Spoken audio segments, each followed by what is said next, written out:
MykroWaveTV. In 2003, as the mayor of Falmouth, I said it was a shame to see ship pass in Falmouth while we did a 5 harbor in Falmouth. Faye Petersgill, the director of tourism, Mr. Hilton, the CEO of Port Authority, they came visit my office and we sit down and we discuss it. The member of parliament, Dr. Harris, he said if the least burst in Falmouth, Falmouth went to flood out. And so he was not with it as a man on the other side. I fight it. Up to today, we don't see no Falmouth flood out. But I want to tell you something better. The man who they send, they pack up his bag and run him from Westmoreland and then come here say he want to run against our hard-working member of parliament.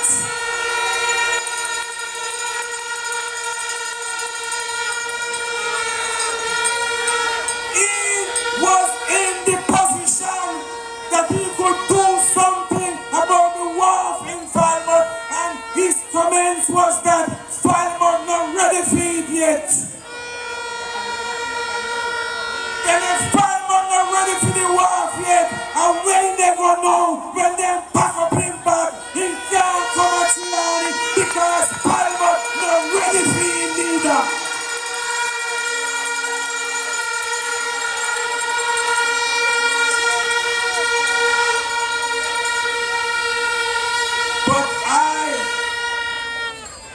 After 19 years of PMP work in this division, I sure I passed that. And the PMP will never see this division again. And I am saying to Dr. John that the Wayfield division is going to work to make sure that the 30 years that the PMP spent in Naturally, will give the Jamaica Labour Party based on the work of the Wayfield division that touched more than 30 years.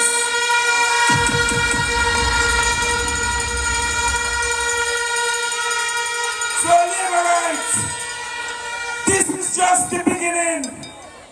This is just the smoke. The fire is coming. We in Wayfield division, we will make sure our Prime Minister get the 3rd term, the 4th term, and the 5th term. We will rule Jamaica for the rest of our life. They will never see Jamaica out again. God bless you.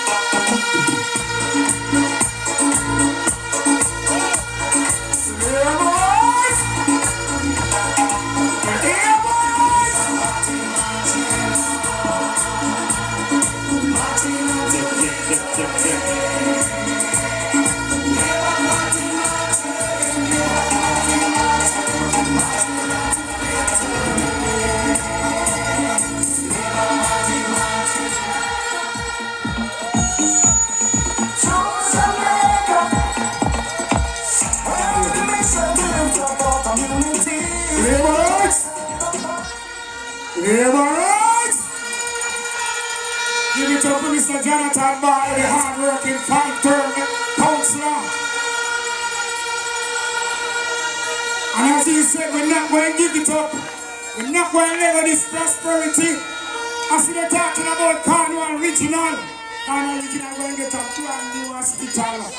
When you never see that, we're building a children's hospital as well. So Jamaica Labour Party building 2 new hospitals one time. We never see that in Jamaica history. I want us to be smart. You see the shirt that my name Choose Jamaica. Wear them wisely. Wear them proudly. Can you see when you put on Choose Jamaica? You're choosing the Jamaica Labour Party. Make some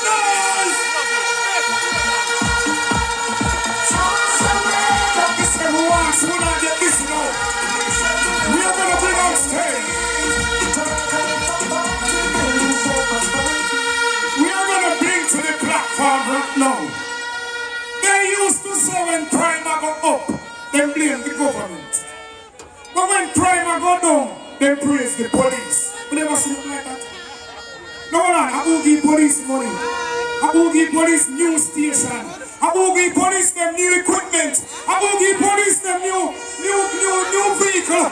I will give police them all type of the Jamaica Labour Party. The Andrew Holness do that. The Dr. Chuck do that. If you appreciate the work of Dr. Horace Chuck, welcome into Wakefield Division right now.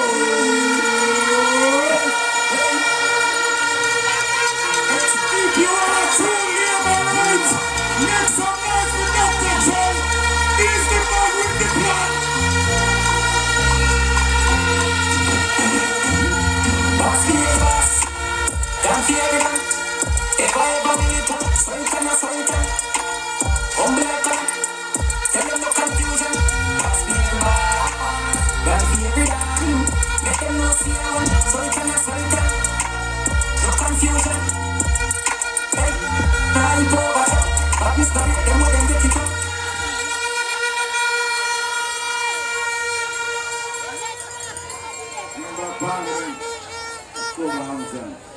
Queen of North Sudan. Friends and neighbors in North Sudan. Those who think. Saw this year. I was told that because we came in today for a special reason. And my Prime Minister is here and party leader to talk to us. And I really like it. We have a big campaign coming, I agree. But tonight is still for some reason. Because some people out there talk after the nonsense. From a party leader, the minister of people understand and know. People that come from about the work that is done in North Sudan. The Labour Party is here. But when you look at what's happening around the work of your MP and the work of your party Prime Minister, you can see the difference. In Jamaica today, some persons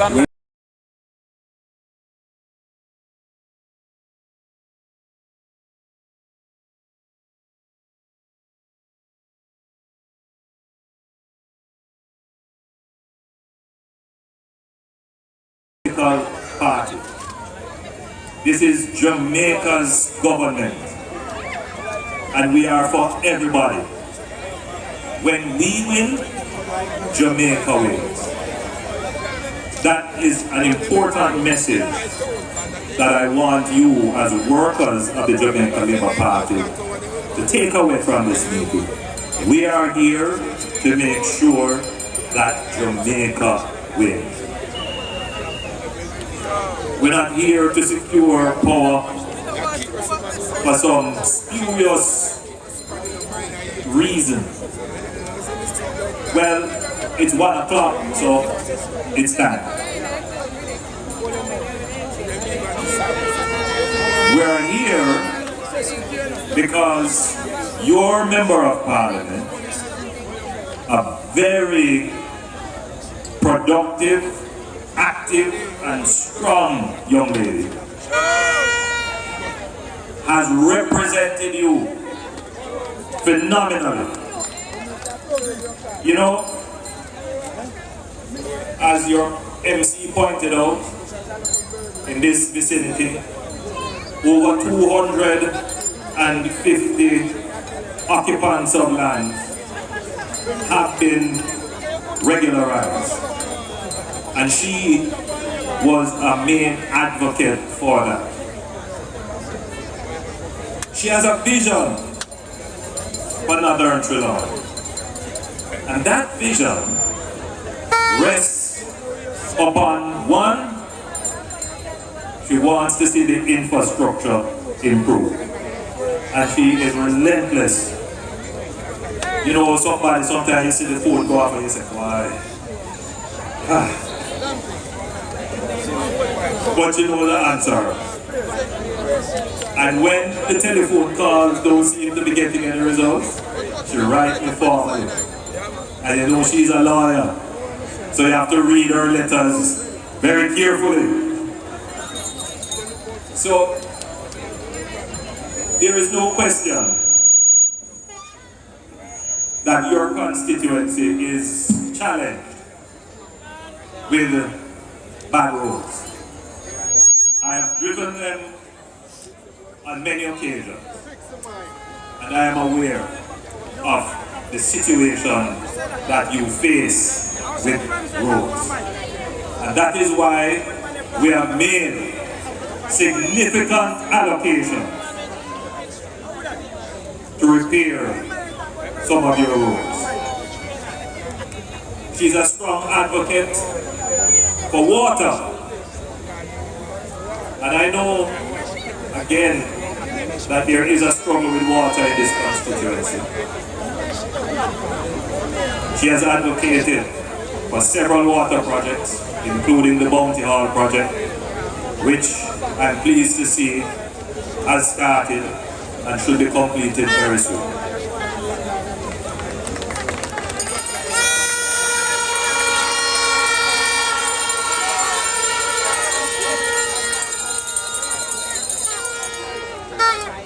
But today, I want to tell you that we broke ground for a massive project that will improve, if not solve, 90% of the water challenges originating from Trelawney, St. James into Westmoreland. And that is the Northwestern Water Resilience Project. It is a $67.5 billion project that will see improvement in the water lines, improvement in your pumps, improvement in your water treatment facilities, improvement in catchment facilities, improvement in distribution facilities. And that will ensure that the population that lives along the corridor, that main road that runs through Trelawney, St. James, heading into Westmoreland, that entire corridor will have water sufficient to supply all the communities along that corridor. That is a massive project that is going to change in a profound way your water situation. But your MP is not only focused on infrastructure. I know that she cares very much about the youth, young people. And she has put in place several projects to bring in young people into training. And in particular, she pays attention to our young creatives.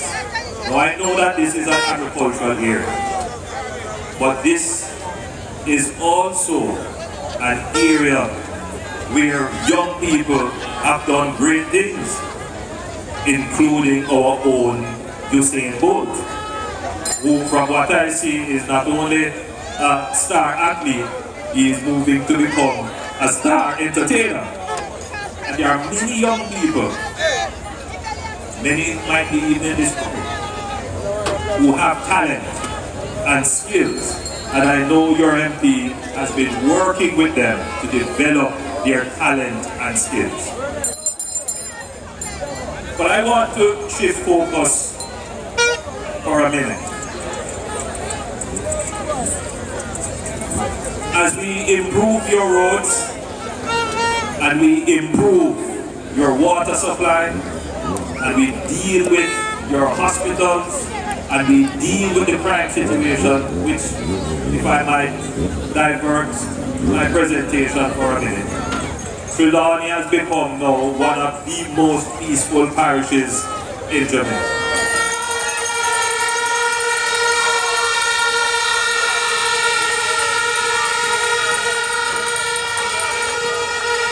For a while there, I was a little bit worried. But the measures that we have put in place, and I commend the police for their work and effort, we have seen crime and violence brought under control. But the point that I was making to you is that as we do all these great things, there is still a sense that there are persons who are left out of prosperity. And as labor rights, you confront them almost every day. Their view to you is that something might not go on for you, but not go on for me. In other words, there is a high level of pessimism, not go on. And it shows on our faces, you know, the expression is there. You're driving and you know, I look in the eyes of people. Yes, I look directly into the eyes of people because you know what they say. You know, the eyes are the windows to the soul. So you can know what is going on in the mind by looking in the eyes. And I can see it. I will go into markets, I will walk on the street and meet people, and there are those who are genuinely happy, genuinely supportive. There are those who have the hesitation, the reluctance, the skepticism, that no matter what I say about the road that is being repaired, the water that is being done, the massive amounts of resources we have spent on the police and the crime is going down, what we're doing in healthcare, what we're doing in education, but then their experience is that nothing is happening for them. And their intention is anyone who comes to me and offer me, that is who I'm going with. The problem with that is that your mother did that before. Your uncle did that before. In other words, electorates through various electoral cycles have always voted, many have, to say, what is it for me? What am I going to get? Let me say this.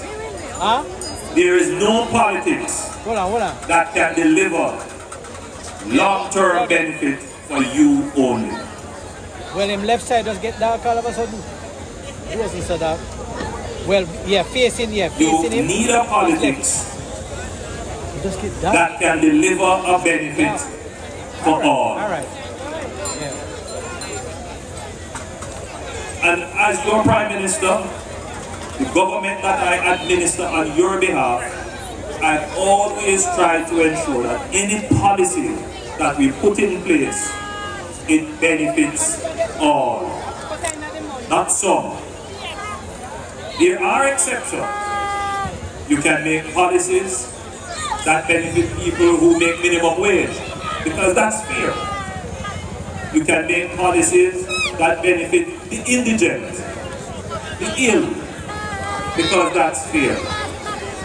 But you can't make policies that only some people, strong and able-bodied who earn money, only them can benefit. We make policy for all. And so, for example, we made a policy called the reverse tax credit, where we gave back to over 300,000 Jamaicans who earn under $3 million. They got in their bank account $20,000. And a lot of people here will say again, if you were paying your taxes, if you registered for your tax and so forth, and you are up to date, and you apply, you get it in your account. But we recognize that there are other persons in the society who also want to get some of the dividends of good government, want to get some of the benefits of a government that's running the country good. We estimate that there are about 50,000 Jamaicans who are not on the PATH program, they are not employed, they are not in school, they are not on the social pension, they might be sick and indigent, and who are looking for something as well from the government. They want to feel like the society creates something for them to benefit. And so we introduced a program called the Solidarity Program.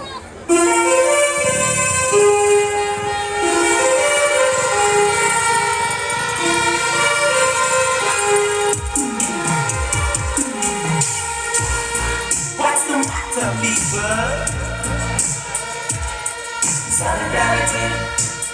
I don't know how many of you remember that song from the 80s by a British Jamaican group called Black Uhuru. But I used to love that song. Powerful song. Because it conveys exactly what your government wants to convey to its people. That we agree that everybody should be included in any benefit that the government is giving.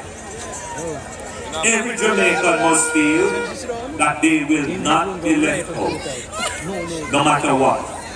No matter how little it is, we're going to share it up so everybody gets something. And that is the Solidarity Program. It means agreement. That you and I stand in agreement of a common cause that everybody must be included. And all of you here who are supporters of the party, you can stand with pride to know that you support a government that does not exclude anyone. We don't exclude anyone. So we launched the Solidarity Program. And there might be those who might say, well, it's just $20,000, it's a one-off. No. The Solidarity Program is designed to bring in those people who have a skeptical mind about the system. Because sometimes it isn't that the system doesn't provide. It is that people just don't know. Because right now, we have something called the social pension, where if you're over 75 and you're not under the NIS, you can get every month a check from the government. That never used to happen before. That is as a result of the Jamaica Labour Party government. And believe me,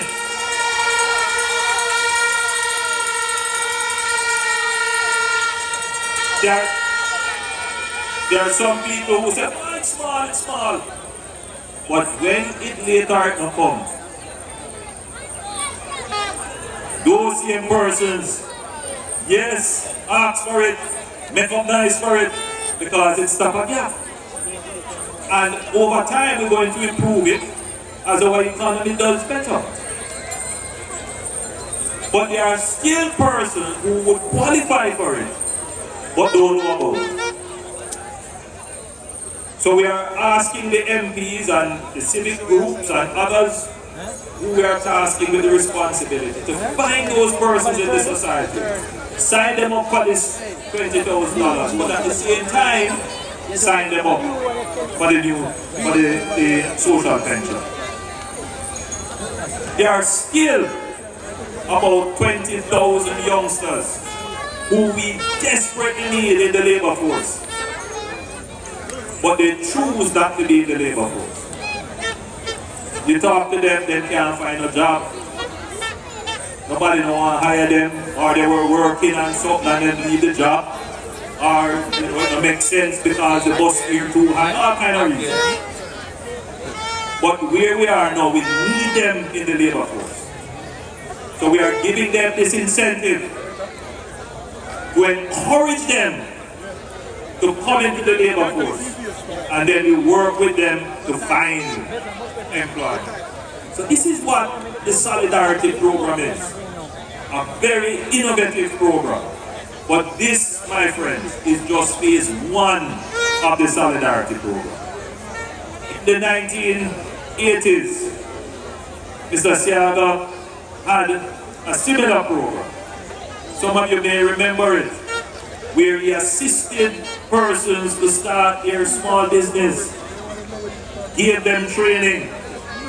So we're going to expand this program But this is just the first phase to make sure that every Jamaican can feel part of the prosperity. And the first thing we need to do is to know about you. We need to know you. And therefore, we are providing an incentive for you to come in and register for the various programs. When we have a full database of all the people who need the help, then we are better able to craft programs continuously to help the specific needs. And that is, my friends, the Solidarity Program. You must know that your government stands in solidarity with you. We don't want you to stand out there on the edge, on the fringe, and say, nothing not go on for me. Government not care about me. All the big man government care for. We don't want that. So we are reaching out to you to say, come into the prosperity train. Be a part of the progress of the society. No Jamaican must be left behind. We love you. We care about you. Solidarity.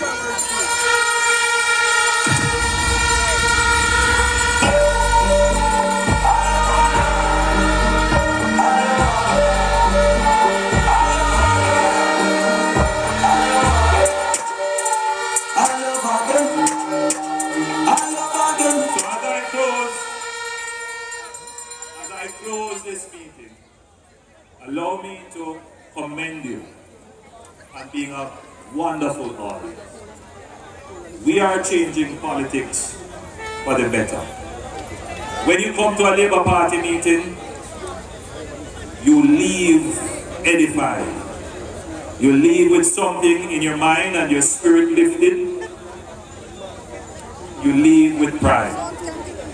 The objective of our platform is to ensure that when we call a meeting, it's not just JLP people in JLP gear, but every Jamaican must feel welcome. Every Jamaican can say, I want to go to the Jamaica meeting. That is what this meeting is about. Because them talk about Jamaica business. We change in politics for the better. That is our intention. And you have been a wonderful audience. Very soon, you're going to see PNP people come in. And when they come, just hug them up. We didn't have a war. We didn't have an argument.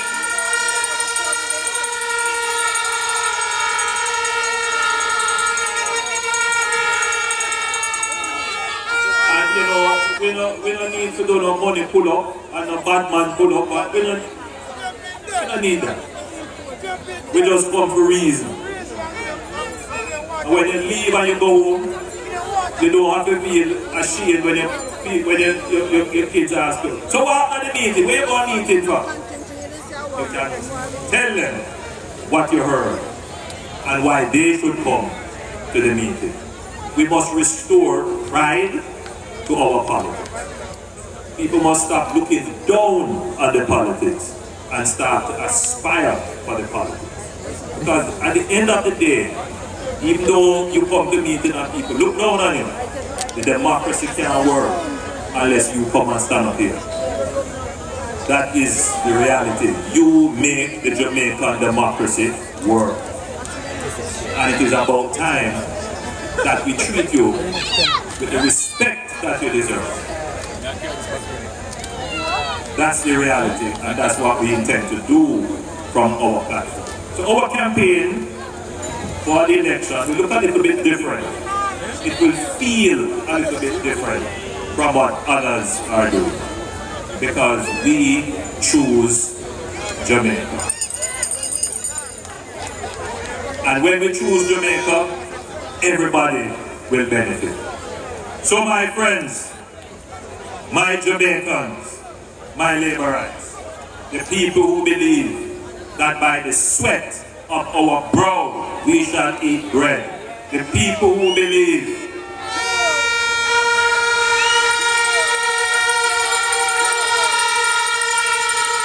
that everybody can prosper. And I don't need to tear down anybody for me to prosper. And if my neighbor prosper, I'm happy for my neighbor because I know that prosperity is promised to me as well. That is who is a laborer.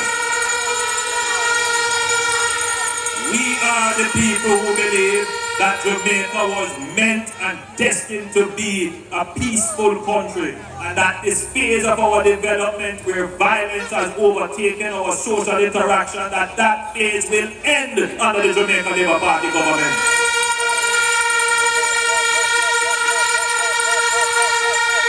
We are the people who are respectful of the poor and want to support the poor, but we hate poverty and we believe we can end poverty in Jamaica for everyone.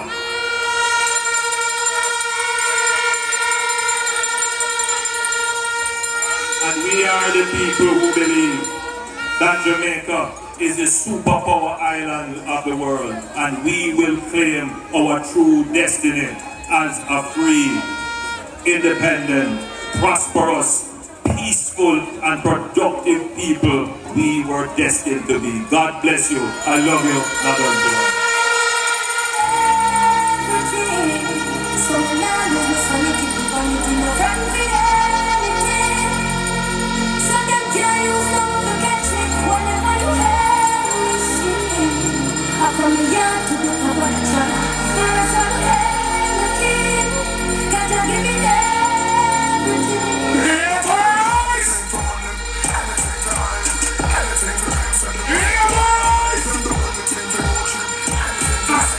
Substance, a speech of integrity, the matter with the plan, is the one and only. He doesn't have to carry down his neighbor. He doesn't have to use propaganda. He never going to carry the big gun. He's the honorable. He's the man with the plan. The one and only. Dr. Andrew Holness, make some noise!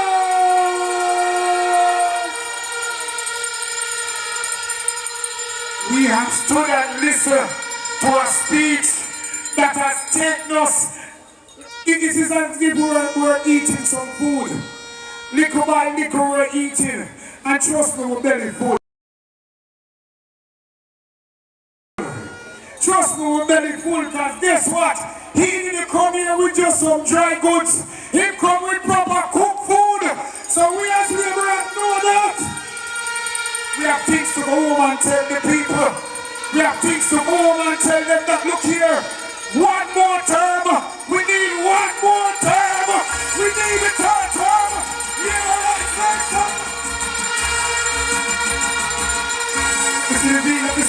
Let me see the beat. This is the Jamaica Labour Party. Unity.